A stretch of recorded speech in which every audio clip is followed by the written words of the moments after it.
momentos intensos y de definiciones, por motivos distintos, claramente. A nivel planetario, ha sufrido Francia una situación seguramente inesperada, pero me animo a decir no imprevisible, si hay un matiz entre un hecho y otro. ¿Qué pasa en Siria, en realidad? Por eso nos acompaña aquí Lido Iacomini, que es referente del área internacional de Carta Abierta. ¿Cómo estás, Lido? Buenas tardes, muy bien. Un gusto estar con vos de nuevo. Para tratar ese tema, pero también para hincarle el diente y abrir el juego de debate, momento de definiciones en la República Argentina, que incide en el pueblo argentino, pero también internacionalmente, también incide en América Latina y en otras zonas del planeta. Julio Fernández Baraybar, ¿cómo estás, Julio? Muy bien, muchas gracias, Gabriel, nuevamente por estar aquí. Un placer, realmente. A ver, primeras conclusiones sobre lo que ocurrió en Francia, sobre el ISIS, sobre la difusión que se le dio y sobre las perspectivas. ¿Lido? Bueno, primero lo que a mí me gustaría, por supuesto, es expresar mi repudio al terrorismo de este tipo que se está desarrollando en este momento en el mundo. Creo que eso conlleva también una mirada sobre el pueblo francés de solidaridad, digamos, en un momento difícil, indudablemente de dolor, y ahora también de temor, ¿no? Un temor que, por supuesto, no está solamente fabricado por el hecho terrorista, sino también alimentado, ¿no es cierto?, por la misma maquinaria oficial del gobierno. Pero creo que eso se impone porque creo que todas las otras cuestiones que tienen que ver con la comprensión, con la necesidad de tener una mirada sobre qué significado tiene el terrorismo en este momento de la historia y en este momento de la situación internacional, aún con todas las críticas que puede llevar hacia la misma Francia y hacia el gobierno francés con toda su responsabilidad, no deben opacar lo esencial en este momento, o por lo menos lo importante en este momento, ¿no es cierto?, de expresar frente a la gente que tanto ha sufrido y que va a seguir sufriendo con toda seguridad, porque esto no termina acá, creo yo, bueno, nuestro acompañamiento, ¿no es cierto?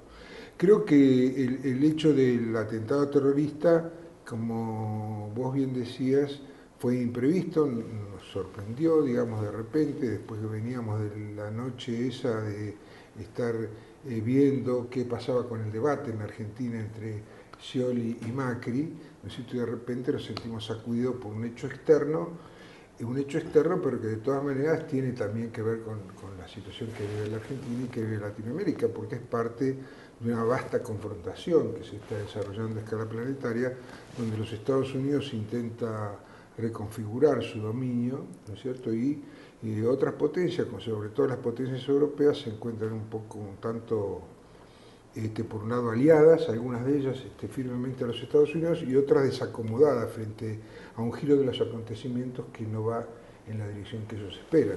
Es decir, están viviendo, ¿no es cierto?, diversos hechos que impactan fuertemente sobre los modos de vida y sobre sus poblaciones. Uno de ellos es los refugiados, ¿no es cierto?, la crisis de los refugiados. La sensación que la formación irregular que planteó la OTAN para combatir ante la imposibilidad de ir con ejércitos regulares, claro, vamos a decir las cosas, es decir, bueno, ha generado una situación como la que se vio en París, que es post-autoatentado, no es autoatentado en el sentido liso y llano. Es un reclamo laboral de quienes se les soltó la mano porque llegaron los rusos. Claro. No tenían artillería antiaérea, claro, no tenían ningún tipo de posibilidad de combatir contra el ejército sirio y ruso coaligado, más el respaldo chino en la zona. E iraní. Y los guardias revolucionarios están actuando fuertemente. Frente a eso, dijeron a sus contratadores, sí, bueno, ¿y ahora qué hacemos? Y hacen propaganda armada, es decir, responden como saben hacerlo, que es a través del crimen, puesto que son mercenarios. ¿Cómo lo ves, Julio? Sí, yo tengo la siguiente sensación. Lo terrible de estos tipos de atentados es, en primer lugar, no corresponden al viejo terrorismo, no corresponden a la mecánica del viejo terrorismo. El viejo terrorismo era poner una bomba y matar al presidente. ¿no es cierto? Sí, sí. O matar al presidente, o al príncipe, su consorte, sus hijos, digamos. Hacer un zafarrancho en las clases dominantes, por así decirlo, cosa que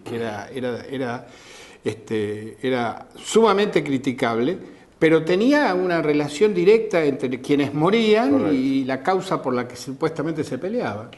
En este tipo de atentados mueren la gente como nosotros, cualquiera.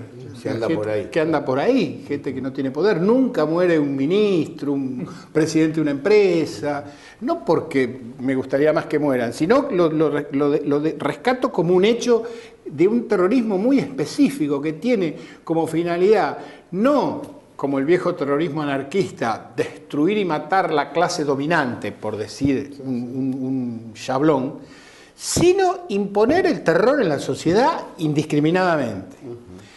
Lo otro que me da siempre me abre muchos interrogantes es la prolijidad de estos terroristas que salen a poner bombas con el pasaporte en el bolsillo. Sí.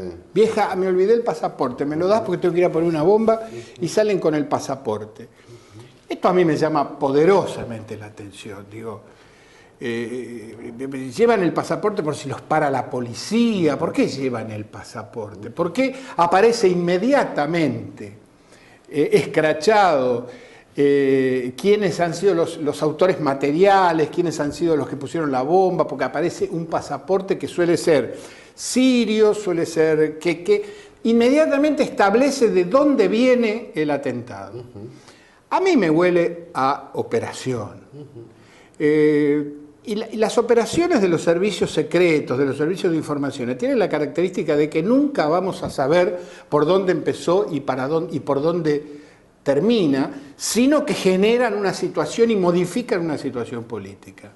Digamos, nunca sabremos por qué ese joven nacionalista serbio lo mató al príncipe heredero en Sarajevo Pero sabemos lo que antes de la Primera Guerra Mundial, pero sabemos que ese asesinato determinó la Primera Guerra Mundial.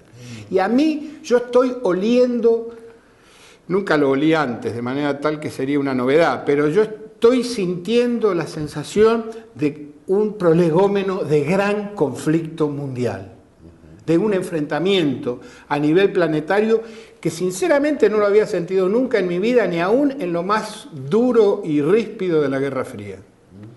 Bueno, sí, yo estoy convencido que estamos en una forma nueva del desarrollo de una confrontación mundial, ¿no? Y si digo forma nueva porque quizá no se va a desenvolver con las mismas pautas que tuvieron la primera y la segunda. El mundo es distinto, los armamentos tienen otro poderío. Efectivamente, el freno de las armas nucleares por su poder destructivo se ha sentido en estas décadas y seguramente va a influir. Y el otro elemento que planteaba Gabriel, que es la irregularidad de las fuerzas que se están usando, que tienen que ver con esto, a la vez que tienen que ver con la imposibilidad norteamericana de hacer soportar a su propio pueblo los muertos que luego vuelven, ¿no es cierto?, de la guerra, porque no es tan fácil como antes ahora, y los ha llevado a estructurar fuerzas irregulares, como eran los viejos mercenarios. Los terroristas vienen a ser los mercenarios de viejas épocas.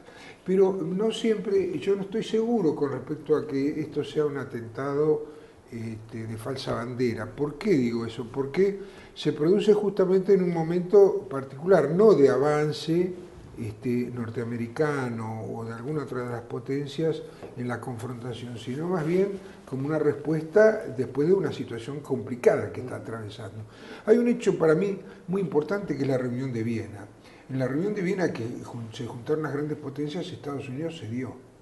Se dio porque decía que de ninguna manera iban a aceptar que se entrara a negociar, pacificar en Siria, si no era a cambio del retiro de Saddam, Claro, de Assad, siempre me confunden estos apellidos. Bueno, para ellos debe ser un foco parecido. Claro, un tanto parecido. Bueno, lo querían sacar del medio y a su partido, al viejo Baath, que está en ese lugar.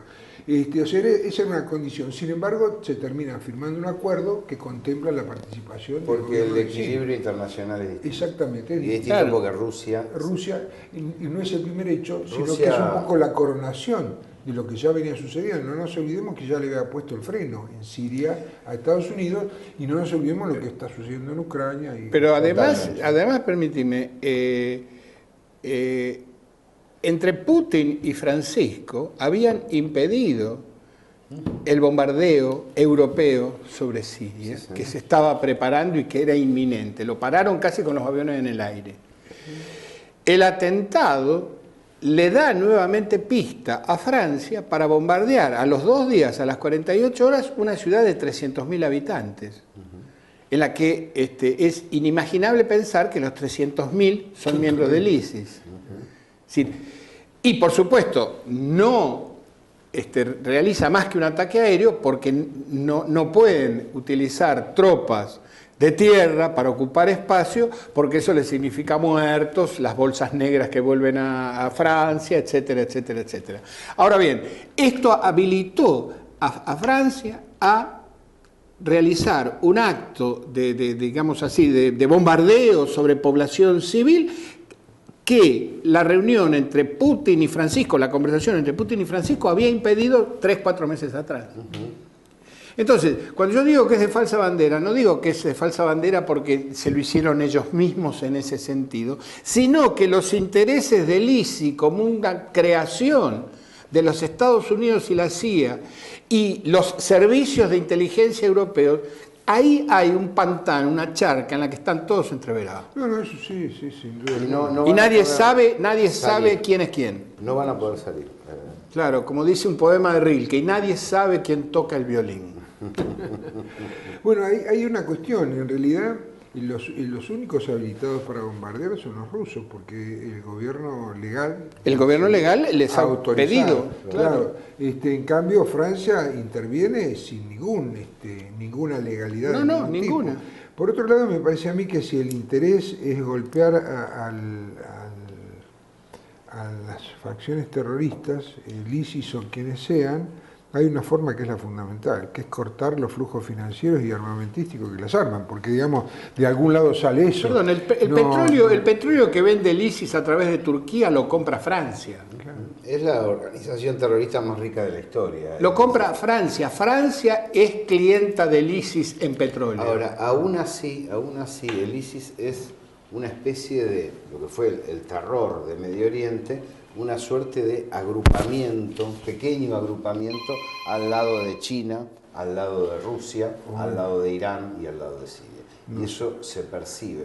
Y por mucho que hayan aprovechado lo acaecido para bombardear una región, lo cierto es que el desarrollo de la política iraní en Medio Oriente ha logrado éxito, ha logrado carta de ciudadanía internacional a través de la firma de varios acuerdos y está respaldada por la posición rusa, por la posición china, que además es interesante porque parten de la admisión de gobiernos electos democráticamente, de gobiernos electos institucionalmente y que tienen cierta tendencia al equilibrio pacífico en la región, ¿no? Esto me parece que es una novedad. Por eso yo diría que cuando el presunto involucrado dice esto es por Siria, sí, la frase, exactamente. Lo que está diciendo es esto es por Siria. Pero no porque los malos franceses están atacando Siria, sino porque no nos proveyeron de lo necesario para seguir atacando Siria. Porque vinieron los rusos y acá se acabó determinado juego. El tema de las formaciones irregulares es un riesgo para el agredido y es un gran riesgo para el agresor, para el generador, pues después son muy difíciles de controlar. Cajas de Pandora, digamos. Otro fenómeno colateral, digamos, en la situación del Oriente, es que del periodo de las transformaciones operadas por los sectores laicos, y claramente laicos, como fue el Ba'ath, como fue en Egipto Nasser, ¿no es cierto? Inclusive en Turquía, con todo lo discutible que es y con todos los lados flacos que tiene lo de Atatürk, ¿no es cierto? Pasamos una etapa que es todo lo contrario, hay una vuelta, digamos, en revestir falsamente, ¿no? De revestir de religiosidad en los signos más horribles y atrasados, digamos, ¿no es cierto? Y se intenta eso confundirlo con los musulmanes, etc. La propuesta de califato, dice, Irán, no, Siria, pero claro, son naciones donde hay congresos, instituciones, universidades. Pensate a esta altura, volver atrás y poner un califato, no le entra en la cabeza islámico en todo el Medio Oriente, no le entra en la cabeza a nadie. Claro, ahí la seguimos, vamos a segundo.